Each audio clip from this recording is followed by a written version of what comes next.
First, what does Trump's win mean for the future of congestion pricing in New York? Why supporters of the plan say it needs to be reinstated immediately. Welcome back to the 5 o'clock news. I'm Natasha Verma. All right, I'm Steve Lacey. Donald Trump has previously promised to terminate congestion pricing, but does he actually have the authority to do so? And what does Governor Hochul have to say about all that? Fox 8's Morgan McKay joins us live from the Upper East Side at one of the planned entrance points to the congestion zone.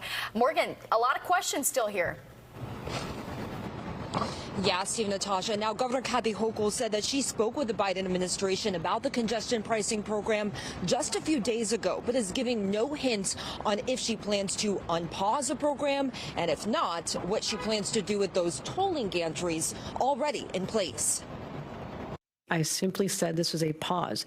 We know our time frame better than anybody. But Governor Kathy Hochul is quickly running out of time if she plans to unpause congestion pricing, according to transit advocates. While campaigning earlier this year, President-elect Donald Trump vowed to terminate the toll his first week in office. But Rachel Foss with reInvent Albany says that would be much harder to do if the program is already in place. Even a Trump administration would be very unlikely to want to anger the municipal bond markets and all the workers and all those jobs that come from the congestion pricing revenue. Congestion pricing, which would have generated $15 billion for the MTA while charging drivers entering Manhattan below 60th Street around $15, was placed on pause by Hochul right before it was set to be implemented.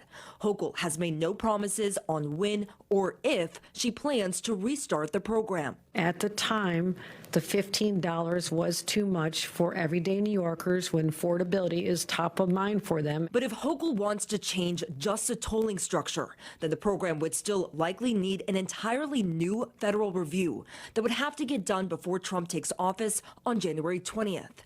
Because of the delay to implement congestion pricing, the MTA didn't have the funds this summer for around $16 billion worth of capital projects, pausing work on accessibility upgrades and new subway signals.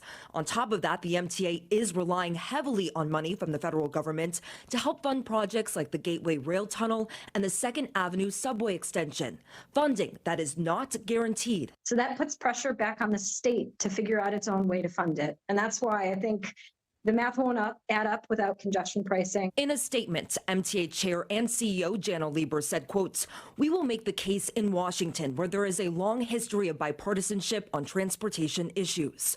Hochul giving no new hints on what her plans are. Before the end of the year, in a timely enough frame, we will have our announcements and a plan and a funding plan. Now, Hochul will also likely have to pitch this new plan to state lawmakers at the beginning of next year in a new legislative session.